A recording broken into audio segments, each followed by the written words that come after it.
Hi, everyone. Welcome to this edition of Resources of a Modern Retirement. And I'm very happy to be here with a friend of mine who I met in an exercise class, actually. And I think you will find his journey to retirement and during retirement really very interesting. I'm going to let him basically introduce himself, and then we'll have a little chat and find out about some of his secrets. So welcome, Jerry Park. Thank you. It's great to be here, Loretta. I appreciate what you're doing for folks who are approaching this wonderful state that I find myself in. So tell us, when did you retire? In 2007. 2007? That's even longer ago than I realized. Well, Wow. I'm older than you realize. Well, tell us about what your work journey is, just sort of a synopsis, and maybe if you can sprinkle it with when you thought about retirement. Okay. Well, it's basically in 4 sections. I graduated from college in the mid-60s, and those were Vietnam years. So everybody that had one leg left was going in. And so 3 years in the Army, and went to officer candidate school and became an officer and was a captain when I left the service. And then I went to work for Xerox and worked there for 9 years in sales, sales training, teaching new reps the ropes, and sales management. I had a small team.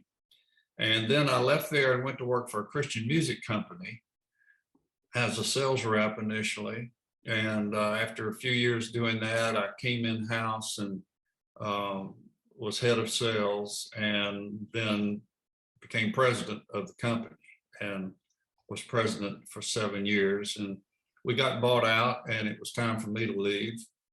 And I went to work. My final stretch was with Thomas Nelson, which is local here in Nashville, and they're the world's largest publisher of religious books and Bibles. And I was in various executive positions there, first in sales and as a group publisher. And my final assignment there was chief marketing officer and executive vice president.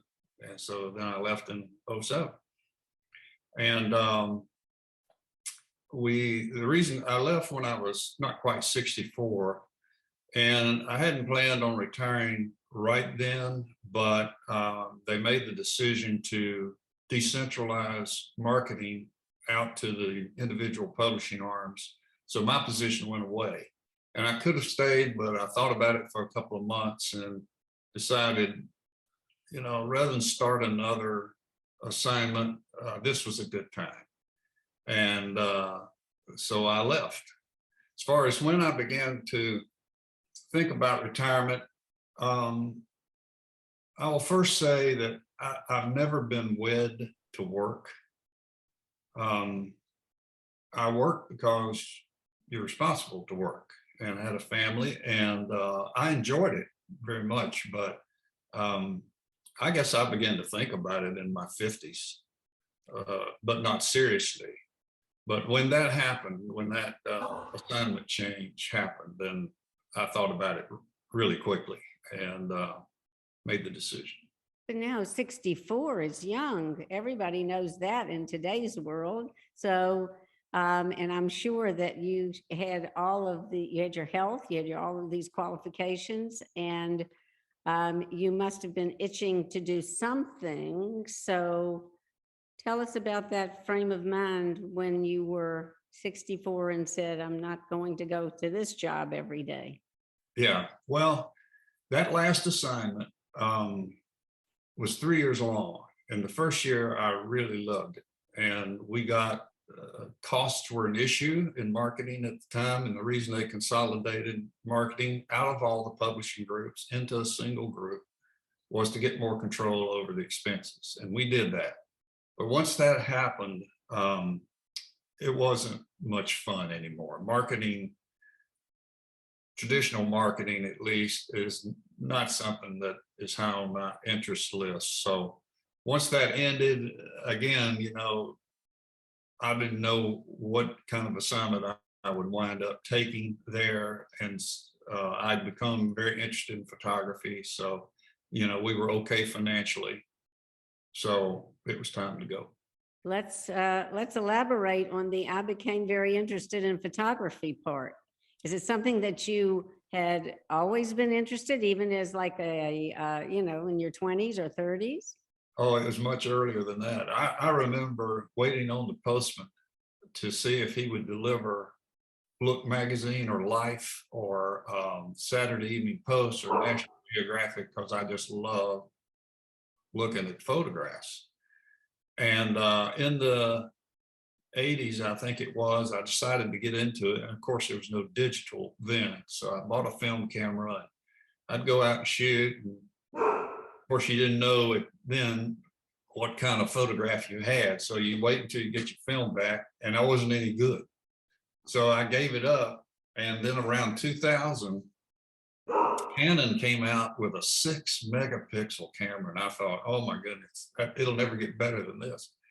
So I borrowed my friends and went out to Colorado and photographed for a couple of days and came back and bought my own and really got into it. So I photographed as best I could. I'm still working for another 7 years or so. But I was trying to get better. Please excuse my dog. I don't know. I think she's a little jealous that you and I are talking, and that's what. Oh, that's it. I apologize. Well, and if she gets too much, I will definitely just make her leave. So 7 years of working, when did you fit in time to do your photography? Well, this basically, if I took a trip with my wife, I'd take the camera along. And I used to ride motorcycles, and my buddy and I would sort of have contests on when we would go on our trips. We would take a 1 week trip a year and ride 2,000 miles and do a lot of photographing and get back and have a contest. So just whenever I could, basically. Mhm.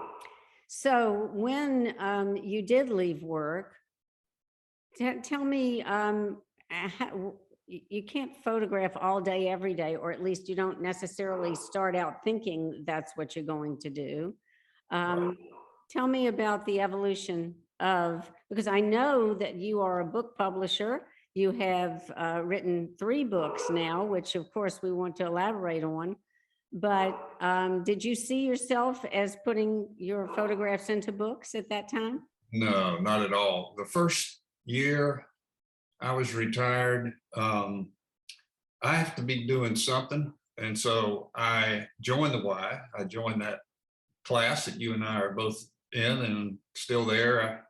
What's that, 15 years later, and love that class. I began to volunteer at the National Rescue Mission, serving lunch, usually once a week, got more involved in church. I went photographing the day after I retired. So I got right into it. I joined 3 organizations that are photography centric, the Brentwood Photography Group, SNAP, which is Society of Nashville Artistic Photographers. And then I was invited to join a new salon in the French tradition of 8 guys who are really serious about photography. And so I joined that, and we're still together after all these years. How did you choose that? Because I think that's a very important part of having a passion, a hobby, passion about something, and how you connect with those people who also love it. Yeah, well, now, of course, with Google, it's fairly easy to find people who have like interests, much easier than it used to be. So I just did some digging, and one thing leads to another, which, is one of the pieces of advice I would give to people is to get out and get amongst people. And that's when you learn what the opportunities are. You mean get amongst other people who are interested in photography? Of all sorts. One of the things that I would recommend is that you don't put all your eggs in one basket with your time. Nutritionists recommend a balanced meal. Financial advisors recommend a balanced portfolio. Don't be a one-trick pony. Oh, So, advice. there are, I made actually a list of this. Have at least 4 areas in your life to devote time and energy and interest in, and among those areas, general areas, are hobbies, church, family, neighborhood, volunteer work, your home, your yard, but have 4 of those that you spend some time in, because you're not going to stay interested all day long, as you said before, in any one of those. Mhm. How do you find those, Jerry? Well, you have to, if you're blessed like I was, in that I had already fallen in love with one area, i.e. photography, that's just a real blessing that you can walk out of your office that last day, pick the camera up and go do something. If you love to garden, the next day after you retire, you're in that garden. But if you don't already have that identified, then spend your time trying things. And the time to try is not the day after you retire, because it takes time to find people and organizations in each of those areas and then begin to get involved. It takes time. What do you do in between those search moments? You're going to be bored. And so while you're still working, take the few minutes and hours that you have and do some digging, because you can go back to work the next day, wait for the answer to your inquiry, and you're not really wasting time and you're not bored. What wonderful advice. And I tell clients all the time that I once had an experience with a C-suite gentleman, and I asked him, I said, what are your hobbies? And he just laughed and he said, Loretta, hobbies? Do you think I have time for hobbies? And I said, okay, let's just change that word. What are you passionate about? Yeah. So then he stops and he thinks, and then we were able to get somewhere. But you're so right, starting earlier, you don't waste that time when you do finally retire, wondering what to do. The ideal situation would be that last year that you are working, you are struggling to find time to do the things that you are already interested in. That's the ideal thing, where work is becoming a pain in the rear end. So that the day you retire, you can then just devote your time to these other areas. Love it. So tell us about your first book and how you decided to turn your pictures into a book. Well, I was introduced to a toy camera, a plastic camera, which was made in China. It's no longer made. It's called a Holga. It costs $30. And it's a film camera, and it's totally plastic with little pieces of metal in it that operate the shutter. And it gives you this old, sort of a timeless look to it. And I fell in love with it. So I took it out 2 or 3 trips around Tennessee and started taking pictures. And when I got that film back, I really liked what I saw. And the idea hit me, why don't I go to every county? And so I did. I went to all 95 counties, and about halfway through that, I'm looking at one of the pictures of a farmer, an old farmer in a plot of ground up near Dollywood. And a story came to mind about that farmer, and that's the last acre he'll ever farm, because he sold off his farm, his kids don't want it. And so I wrote that story. Did you make that up, or had you interviewed the guy? No, I made it up. Oh, I love it. And it was 1 page. And so I decided, well, I'll do a book. And I'll put 1 photograph from every county, and I'll put I think I had 16 stories in it. So this is that book, Slow Roads, Tennessee. Oh, It's that, backwards, isn't it? no, No, it's not no, backwards to no. you. It is to me. Yeah, And so, here are the beautiful. photographs. And so I did it. And that was in 2015. And it did well. I was shocked. And so I decided I wasn't finished with Tennessee. So I went back out to all 95 counties. And this time I have more than one, or averages more than one photograph a county. I think there's 120 photographs in here. More stories, a little bigger book. And I use my big boy camera in this one. Let me ask you about that camera. You introduced it as a toy camera, which I thought Yeah. meant it didn't work, but indeed it did work. Absolutely works. And it is as light as a feather. I mean, if you picked it up, you wouldn't believe you could get a picture out of that thing. Oh, that's even more charming, I think. What a great Yeah. story. Yeah. And these stories that are in a company, well, first of all, just as a quick aside, how do you choose what you're going to photograph? That's a great question. And I choose it when I see it. I see. Uh-huh. My technique is a 180 technique. I drive down the road and I look this way and I look that way until I see something that strikes me. And it's usually very ordinary things. I don't like shooting the same things that you would shoot just taking a trip, iconic sort of shots. I don't shoot Mount Rushmore or the Washington Monument or that kind of thing. I want to take ordinary items, scenes, and capture them in an extraordinary way that makes you go, wow, I ride by that every day. I've never really looked at that. Great. I love it. Well, what about your retirement day? How much of it is spent doing that? Or perhaps your retirement week? Although you probably don't have one that's absolutely structured.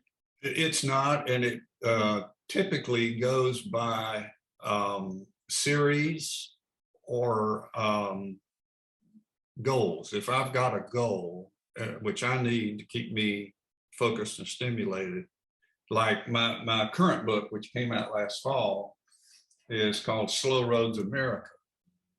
And it's the largest book, and it's a big book. It's got 160 photographs in it. Wow. And there are photographs from every state.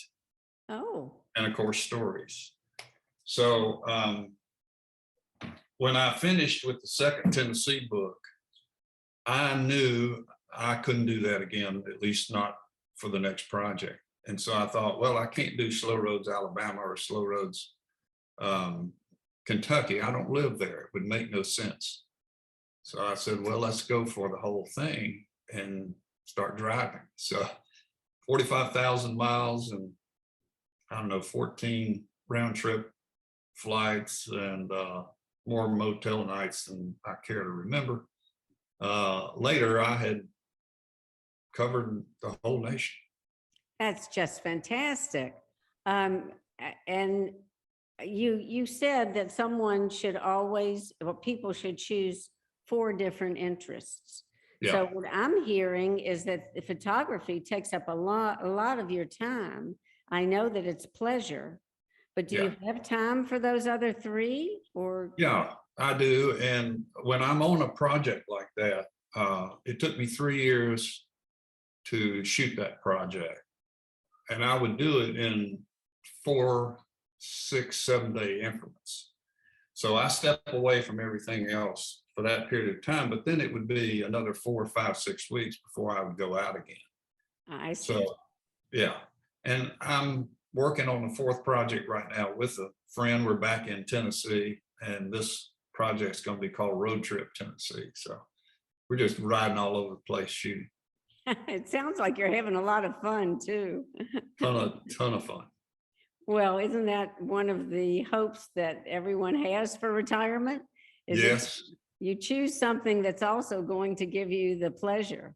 Yeah. So the advice of, what about your family? And just as a last question, when you, I'm sure that you have a very devoted family, and they probably felt very happy that you found a passion.